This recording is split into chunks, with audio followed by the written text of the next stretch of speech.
Welcome to a very bizarre, different episode of the Jeremy and Andy Talk Movies podcast because we are not in our normal room with our normal setup. We're in Andy's van. We are. We're right moving. We're driving. This is an on-the-road podcast because we just witnessed something awesome. Oh my gosh. Was Terminator 2 Judgment Day returning to theaters. Yeah. And so Andy and I, of course, we were not going to miss this. We got to the theater to experience it. This is my first time experiencing that movie in theaters. Same. And I got to tell you, it probably would be on my top 10 list of movies that I would like to catch in theaters. So I was really excited for this opportunity. And boy, did it live up to the hype. It didn't disappoint in any way or shape or form. So I was thinking about it while watching the movie. I don't think I've watched the movie in, I don't know, maybe 10 years. Okay. I've seen it, easily a dozen times throughout my life. Yeah. But as I'm watching, I'm like, every time I watch it now, because I wait so long in between now, it's like a new experience. And we were saying on our way out, even though I've seen it a dozen times, man, did I get wrapped up in that movie. Just full on, didn't want to move, didn't want to miss a thing, as though I had never seen it before. Yep, same. And so, just get the obvious out of the way. The movie just holds up. It's not even this is nostalgic, what fun from back in our day. No. You made the point that it could have come out 4 years ago and would have been just as well received. It's not dated at all, I don't think. I didn't notice one thing on there that really dated that movie in any way. Yeah. Other than John Connor's friend carrying around a boombox. That may have been the one thing. Well, and the other thing I'm laughing about is John Connor's friend having a mullet. Yes. Actually makes it more modern now. It does. It all came back around. But no, and in all seriousness, that movie hasn't aged one bit, I don't think. It hasn't. The only thing that has aged about that movie is me, because as I'm watching it, I was like, man, the characters are a lot younger than I remember. Yeah. Not just, of course, the John Connor character, who when I first saw the movie was older than me, I'm pretty sure. Mm-hmm. So I thought, oh, this cool older kid. And now I'm like, man, he's such a squeaky little how old? Baby, I'm going, how old is he supposed to be? 13, I guess, probably right in there. Yeah. But yeah, he's so young. And then not just him, but the T-1000. Yeah. I've never watched the movie before where I thought he looks like a younger guy. Right. And yet I was watching going, oh my gosh, he looks like a little movie. I know. So yeah, the only thing to age is me. Yeah, just us. Yeah, getting old. But man, James Cameron can direct a movie. Oh yeah, he can. And he, like I said on the way out, you said it on the way out, and then I said yeah, and he did on this one. I mean, just unbelievable job by him. When I watch a movie like that, particularly thinking of it being a movie it came out in 91, so made probably in 90. Right. There's so much cool action. All I can think is how many times they must have been setting up for some new shot and been like, wow, we're doing more. We got another incredible groundbreaking shot we're doing today on the set. They could have done half of the action that they did, and it still would have been action-packed. A compelling movie. So I think that movie has four. I mean, there's four of the all-time great action sequences, and they're all in that movie. You know what I mean? Yeah. Like the mall into the tunnels or whatever they're in LA, and then the mental institution, and then the Cyberdyne building, and then the end in the steel factory are all four unbelievable. That would be the highlight of any other movie, and they're all four in the same movie. Yeah. So what I've always said makes the Terminator movies work so well, the first and second one. Yeah. And what is kind of lost in all the sequels that didn't work as well. So let me just say, the only ones I acknowledge are the first and second ones. But what makes those two work so well, I think, is that they're suspense movies more than action movies, I think. Like the cat and mouse element, the unstoppable forces after me element is so much more in full effect. The sequels become such action movies, and they so quickly CGI fast, dispatch of these Terminators because I don't know. I guess they figure we've seen it before, so why draw it out again? Mm-hmm. But they really do a great job in this movie. I'm like, man, the T-1000, just how do you stop it? Yeah. And that's what I keep thinking is he's never the action sets are very small, and I Hmm. think that's what makes him feel so big. Yeah, And that would be the lesson I would say if you're ever making a new Terminator movie. Which first off, don't. don't. But if you're learning lessons from Terminator, maybe that's what I should say. There If you you're go. making any movie and you're learning lessons from Hmm. Terminator, small sets, big characters. Yeah, yeah. They don't have to. They're not battling across the galaxy. They're battling in, like I said, starts in a mall, goes on a fairly brief but amazing chase. They're in the mental institution. They're in the Cyberdyne building. They're in the steel mill. It's Yeah, all contained. yeah, wonderfully set pieces. Oh my gosh, unreal. And then like you're saying, the Cyberdyne building. I think the amazing part about that is it's a whole other plot action point where they get through that, and you almost forget about the T-1000 because he sort of disappeared for a while. And then when he shows up, you're like, oh crap, still this guy? Yeah, did you hear that there were people behind us? I don't know if they were seeing it for the first time, but their reactions, they were to my right. And when he rolled up on the motorcycle, I think they were like, oh, it was almost like exactly like what you said. Like, I really think they kind of forgot about him for a little bit because you're so wrapped up in the story. It's a good story, and there's stakes, and there's constant, it feels weighty in the right way. Like they're trying to accomplish something and that makes sense. Yeah, and that's one of the things I say often is in your movie, something has to be believable. Either it's believable characters in unbelievable circumstances, Hmm. or unbelievable characters, but you have to put them in believable circumstances. So Yeah. this one is the first option. The unbelievable circumstances is the futuristic time travel technology. Robots, right. But then they go, okay, if that happened, how would people react? And that's what makes this movie work is they do exactly what you would think people would do Yeah. in this circumstance. Yep. And I mean, it's pretty simple. Try to stop this from happening. Yeah. Try to stop the doomsday from happening. It's amazing. And you're right. Cameron just directs his butt off. And all three, you got the Terminator, you got Sarah Connor, and you got John Connor. All three of them are easy to understand characters with easy to understand motivations. Yes. John is the future leader of the world. Sarah is his mom. She wants to protect him, but she knows that his life is more important than hers. And the Terminator is there to protect John Connor. So three super easy to understand characters and motivations. Absolutely. And okay, the other thing I was thinking while watching this one is great acting performances all around.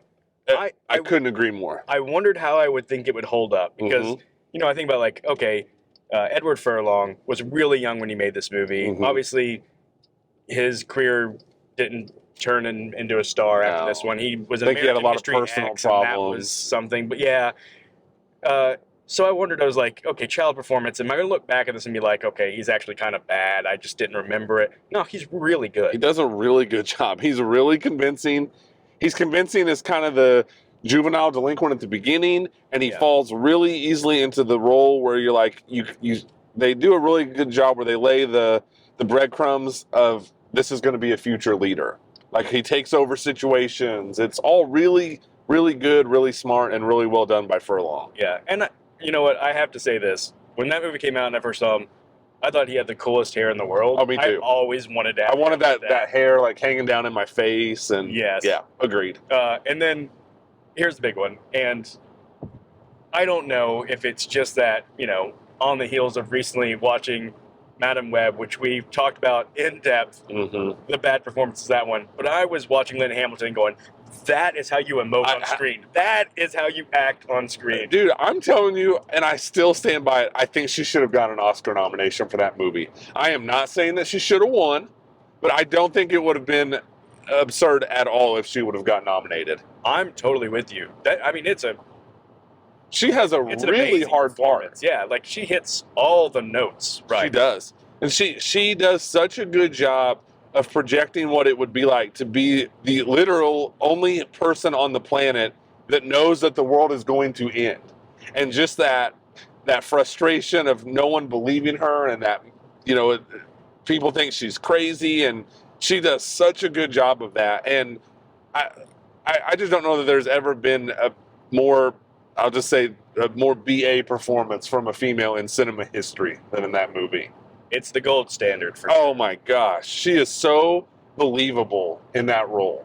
And it's, going back in the day, it was so shocking because in the first Terminator, Linda Hamilton's like she's the damsel in distress. She's just the everyday person who's put in this extraordinary circumstance. And when that transformation happened, when it came out in T2, it's like, oh, she is buff and she is BA. Dude, that opening, Unreal. her opening scene in Terminator 2 when she's doing the pull-ups on her, she's got her bed turned sideways. That's unbelievable. It is. She's unreal in this movie. She deserves so much credit. And as I was watching the movie, I was thinking, how did this movie not turn her into the biggest star in Hollywood? I was thinking the same thing. Like, how did they not just at least give her a shot of having her own why wasn't there just a Linda Hamilton action movie that came out after Terminator 2? I know. Like, you think Liam Neeson did Taken, and that launched 10 years of him making generic action movies. How did this not launch 10 years of Linda Hamilton action movies? I don't know. I'm going to go home and research it. I don't know what happened. I don't know how she wasn't an A-lister for 20 years after Terminator 2. All right, as much as we should move on from just beating up on Madam Web, I couldn't help but kind of chuckle to myself thinking, what if Dakota Johnson was playing that part? Oh my gosh. You don't understand. The world is going to end. Oh my gosh, yeah. Really though, and I'm like you, I don't want to just go back to crapping on Madam Web, but like this movie, every complaint we had about Madam Web, this movie is the opposite of that. Yeah. Great acting, thrilling action. There's actual stakes, and you care about what's happening. Everything that Madam Web failed at, Terminator 2 succeeds at, and then some. Yeah, and you know what? Terminator 2 is also just a testament to just buy in, because there's 100 ways that Terminator 2 could have gone wrong and been a stupid movie. Yeah. And the actors and the people involved could have been like, oh, this is beneath me. We're gonna phone it in. A murderous robot from the future. I'm gonna make sure that I disconnect myself from it. But they all just commit, and it becomes this classic. Oh yeah. I mean, even just the nothing parts in that movie, like everybody's all in on that movie. Nobody's phoning it in. Man, so good. It's so good. And then we talked about this, I think, in some of our action movie podcasts. Arnold's good. But Arnold's great. Let me just say that. Arnold's great in this movie. I mean, for one, he knows his strengths, and he is fully leaning into them. Completely. And he avoids his weaknesses. Yeah. Just the right amount of, like, robotic, and you're like, yeah, he's robotic. And then he just, I don't know who else could pull off the simple things, like when he finds the, like, Gatling gun and he does the smirk. Smile. You laughed out loud. Oh my gosh. Yeah. I was like, what? That's movie magic right there. It is. And it's so, because Arnold is so good, and Arnold is so, like you said, he's so committed to that part. It's so charming, I guess, maybe, like when he does start to make a connection with the boy, you're like, you're just all in. And you can see exactly what Cameron's doing. Like, okay, he's becoming this father figure for this boy who doesn't have a father, and it just, man, it works 10,000 times more, and it works 10,000 times better than it should. Yeah. And Cameron is one of those guys, I once had someone explain to me, they were like, the thing that makes Cameron great is he always finds the heart of the story. And in this movie, it's like, okay, what is it about? It's about murderous robots from the future. One's trying to kill a boy, one's trying to protect a boy. But then he's like, he turns it into this, like, father-son figure relationship. Yeah. And, at the end, Arnold saying a line as a robot, like, I know now why you cry, but it's something I can never do. Should be terrible. It should be terrible. But as a watcher, you're like, it's touching. I can cry. I know. And I will. It's unbelievable. Yeah, he finds the heart of the story, and then definitely the father-son thing first and foremost. But I think, too, like Arnold, Linda Hamilton, and the boy just, they become a family, really, in the course of this unbelievable action movie. And it is genuinely moving at the end as he's being lowered into that lava. Oh, yeah. The thumbs up gets me every time. Like, I don't cry, but I definitely feel some emotion stirring every time. And I've been watching this movie for 33 years now. Yeah. So some smaller moments that I think are just so cool. I think it's always an amazing moment every time I watch it. The first time the Linda Hamilton character sees the Terminator. Yes. It's so like she's running and the slide she does, It's and so the look cool. on her face, kind of the slow motion backup. And Like even you knowing, like, don't worry, it's a good Terminator. You're still like, oh yeah, oh crap. because to her, this is the last time she saw this Terminator. It was trying to murder her Yes. for 2 hours. Yeah. And again, to your point, she's so committed to the role. I mean, she sells that fear and terror so good. You know, like she's performing like she's in a serious drama Yeah, in that scene. Like she's so good. yeah, and you know, going back to your could be Oscar nominated point, like I don't know. I've obviously never acted in a movie, but like that has to be harder than playing some like actual straightforward serious drama movie. Mm-hmm. You would think actors would respect, like, okay, you know, the direction is, Linda, you're going to see this murderous robot and you're scared, and I need you to show all the emotion and be dramatic. Who's pulling that off? Yeah, but also, you know, you have to be so scared and like literally crawling on your hands backwards, but people still need to buy the fact that you're the most BA human being on the planet. Yes. And she does it all. It's unreal. Yeah. There's that moment, just backing up even a little bit from that, when she's been being put on lockdown again, she's getting tied up, and there's the awkward creep moment of the orderly that super aggressively licks her face. Which got like Maybe- audible reactions yes, in maybe our the theater. most aggressive face lick in cinema history. You just like, it's like you hear it and you just see the face move. She deserved an Oscar nomination just for laying there and letting that guy lick her face. And all I could think was behind the scenes, like before the shot, the guy had to be like, "I'm sorry, Linda, I have to do this." I'm so sorry. But Take it up with James Cameron. I remember that, like, even as a child, be like, "That's so gross. Ew, why?" And then it hit me watching this time. I'm like, they had to do that so you didn't think less of Linda Hamilton when she beats the crap out of him later. Like, Beats the crap out of yes. So like you're like, oh, okay, they did the lick so that when she does that, the audience is gonna go, he deserved it. Yeah. And I mean, kudos to that guy. I'm not gonna say it's like good acting or anything, but like for being willing to be like just the sleaziest slime ball ever. Yeah, I always wonder about people like that, like getting the role and be like, I got my breakthrough part. I'm Licking Linda Hamilton's face. creepy assault guy Ugh. in a mental institution. Yeah. Ugh. Yeah. Now that scene, that whole sequence has so many great moments because it's got Oh my gosh. two of the best T-1000 moments. The one where he becomes part of the floor, Dude. which was the all-time like, oh my gosh, he can be anywhere. He can be anything. And that, I'm telling you, 33 years later, that still looks incredible. Yes, it does. And then him coming through the prison bars. That was the next one where when he does that, and man, I love that. I love that all that happens to right in front of the head psychiatrist. So, and yeah. you're just kind of like, And that's why Cameron's just so good at stuff like this, because it's the attention to detail, maybe. Like, he walks through those bars, but the gun gets stuck on the bars, which Yes. is a really cool moment.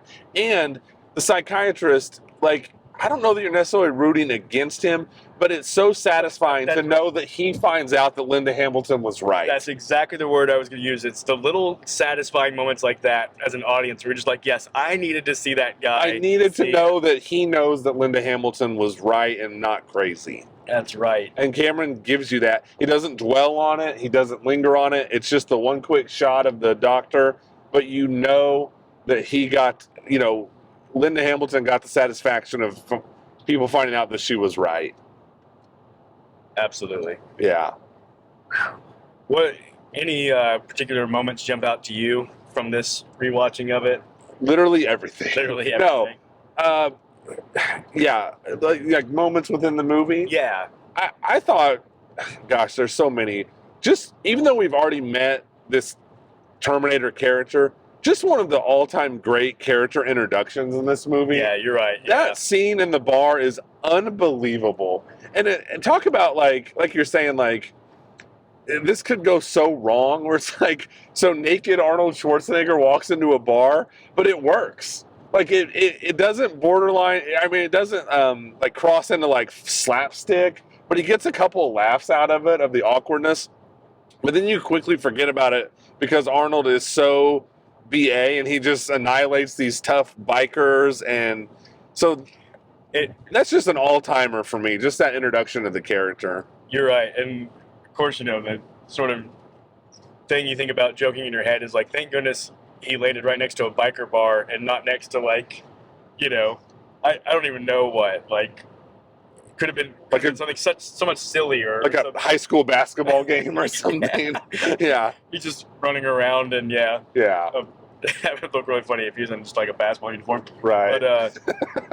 But for real, like the costume design in this movie is great. It is. And the idea of there's so much juxtaposition in this movie. So the Terminator and the T-1000 in and of themselves is like the old technology, the new technology, the very like rigid robot versus the fluid liquid metal robot. Right. You've got Arnold's the good guy, but he's dressed up like a biker gang member. Yep. T-1000's the bad guy, but he's dressed up as a cop. Yep. Arnold's riding a motorcycle. T-1000's riding a semi. Like, it's always contrasted. It's always like version A versus version B in this movie. Yep. And without really well, without being like obvious or in your face. Right. Yeah.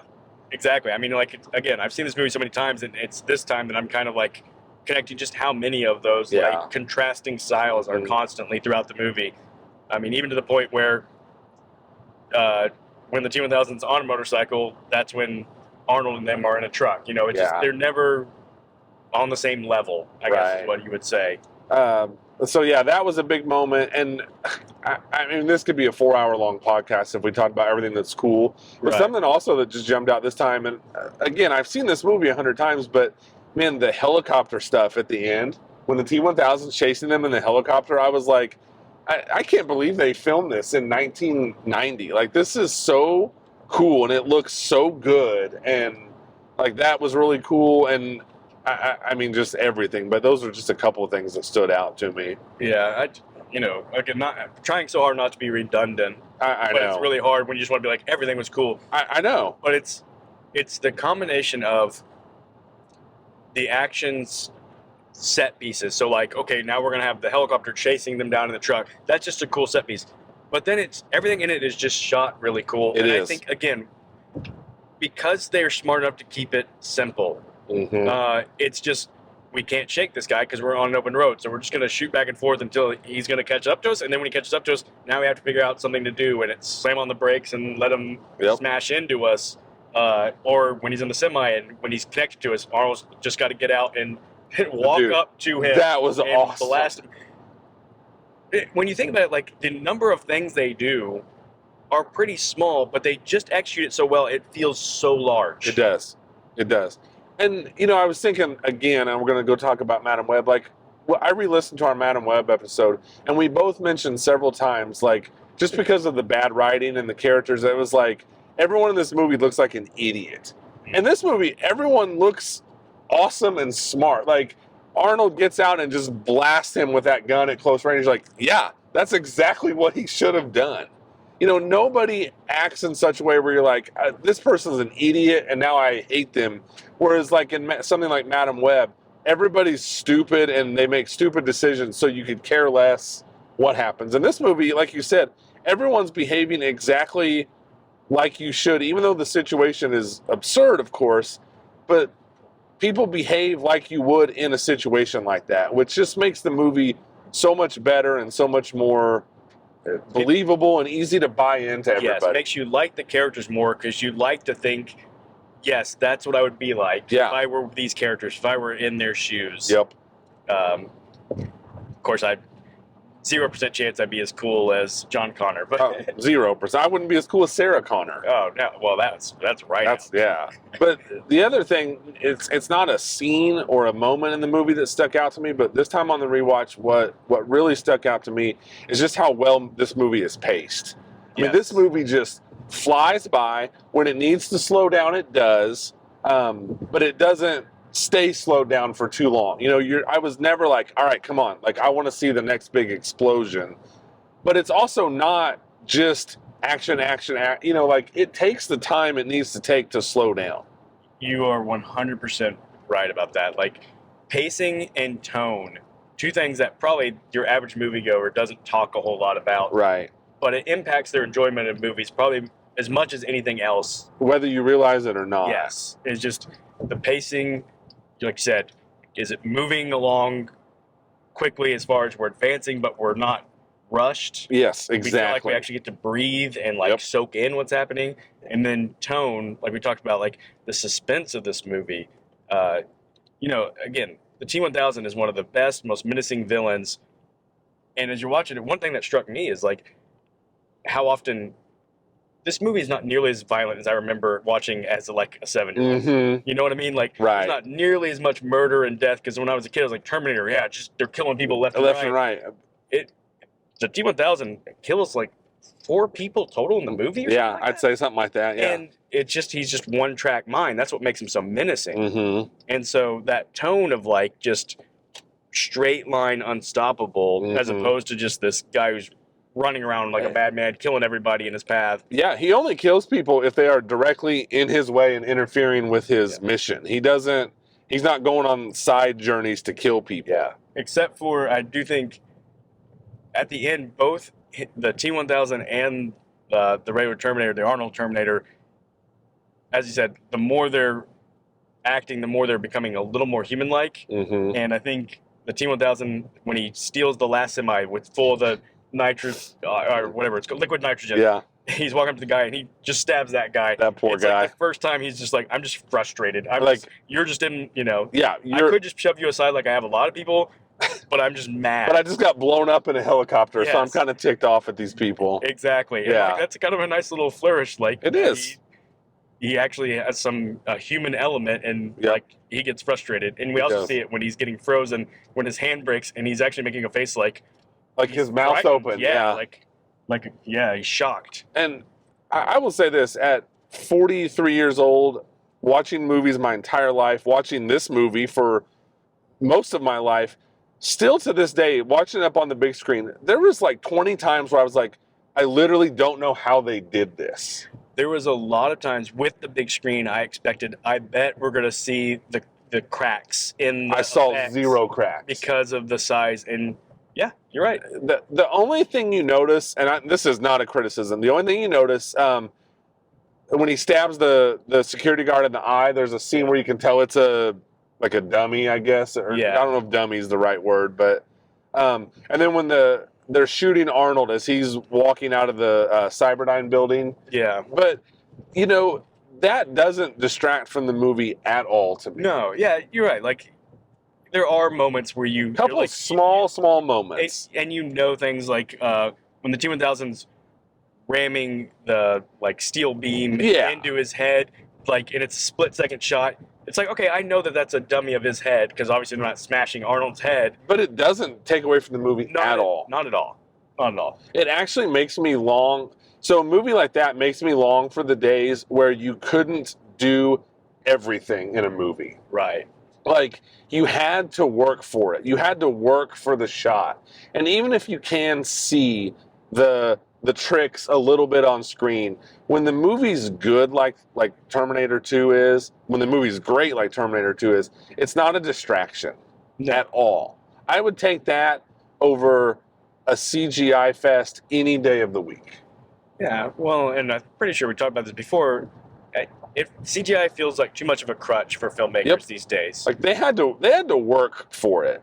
They had to work hard for those shots. And so it honestly makes me admire the movie even more. Well, and when you can't do, they made it feel like they could do anything, but when they couldn't do literally anything, right, like you can now, I think helped keep that story, like we're talking about, to the right scale, in the right pacing and the right tone, because, it's again, always goes back to the Jaws example. Sometimes what you can't do actually is the best source of creativity and building of suspense and that sort of thing. Absolutely. Oh, man. I'll tell you what, the one thing that I just hate is I can't end this podcast by saying, everybody, you should get out to the theater and watch Terminator 2 because this is just a limited opportunity. I think tonight's the last night it was playing. It was 2 nights. It was last Sunday and tonight. And so... Let me just say, I was so proud of how many people were in that theater tonight. Yeah, there was a good number of people. Don't you think there was 25 people in there? Yes, which is 24 more people than were in the theater when I saw Madam Web. Rightfully so. So that's a win right there, that there was a good crowd on a cold Wednesday night at 7 o'clock at night when we went to see this. Absolutely. So the good news, though, is if anybody hasn't seen this movie, you don't even have to go out to theaters to see it, No, and it's still good at home. it Even if you is. haven't seen it in theaters, I'm sure it's streaming on something for It's free. on Paramount Plus. Paramount Plus. You have Paramount Plus. You should check it out. If you don't have Paramount Plus, it's worth renting. Oh Let my me tell you gosh. this: it's worth just buying. Oh, Go ahead and buy it. You won't regret it. I'm telling you, I'm not exaggerating when I tell you I've been watching this movie for 30 years now, and there was not one second tonight where I was bored or restless. More than anything, I was shocked where I was like, man, we're already to the, mental institution scene. We're already to the Cyberdyne scene. I just couldn't believe how quick this movie flew by because it is so dang enjoyable and so much fun, which is something that, like we talk about, so many movies now are not. They're not enjoyable. They're not fun. You're not in all of them like you are Terminator 2. Yeah, I had a couple of times during this movie the old man sentiment of, man, they just don't make them like they used to. that would be like the headline for this podcast. They just don't make them like they used to. And I I don't know why, and I don't know what's missing other than I would just say just that creative spark that is just running all through this movie. And I don't just mean creative as far as the special effects, which obviously is a huge thing, and we got to say the special effects in this movie are out of this world. They're insane. But just the creativity as far as, like I said, like literally every decision that's made in this movie, whether it's the acting or the set pieces, or like you said, the costume design, the guns they use are cool and they Absolutely. look cool. Like everything about this movie, just like the creativity is just exploding off of the screen in this movie. Yeah, is this James Cameron's best movie? I think so. After watching it, and it could be like you talk about a lot, like just that early reaction of having just left the theater. But to me, it is. It's just where everything that he is good at all clicks perfectly together, and you're catching Arnold at the perfect time, and you're getting this unbelievable performance from Linda Hamilton. Also, speaking of performances, just real quick, kudos to I think his name's Joe Morton, who plays Miles Dyson. Yeah, he's really good. He's really good in this movie.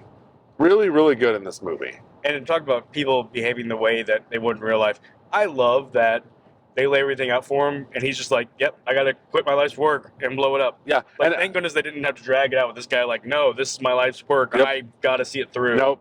And his very first line out, if they tell him, is, "I feel like I'm going to throw up," I believe is what he says. And you're like, that's Yeah. very relatable. Yeah. But I didn't mean to derail, but I just wanted to shout him out because he's so good. Yes, I think this is James Cameron's best movie. And I'm going to say on the microphone what I said to you on the way to the van. I'm so mad that James Cameron has just decided to camp out in the Avatar world for the rest of his career. Yeah, it's a bummer.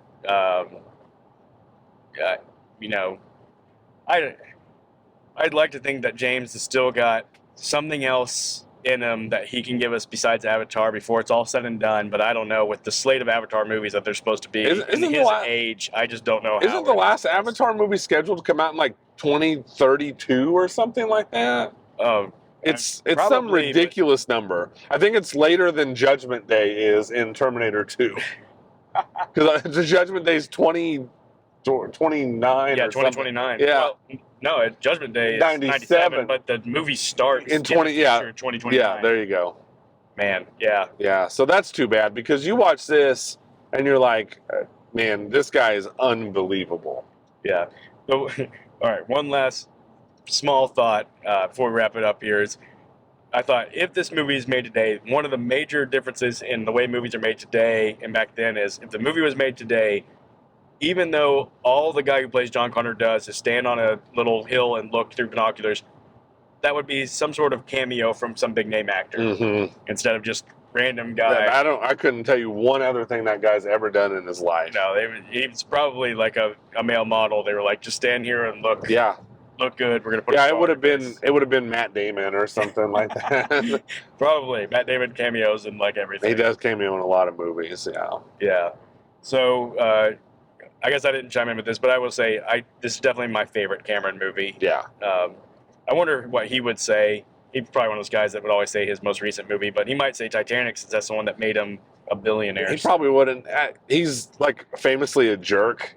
Yeah. So he would probably have some jerky comment, and like every one of my movies is my greatest movie or something like that. But yeah, I mean, I don't love Avatar, and I've heard all the stories about James Cameron being a jerk. But man, I gotta say, like it's easy to kind of dump on him because of Avatar and like how he's just staying in that world. But it's like you watch this, you're like, this guy, this was unbelievable. This was an unbelievable achievement. He's the creative force behind this movie, and he was the creative force behind Terminator 1.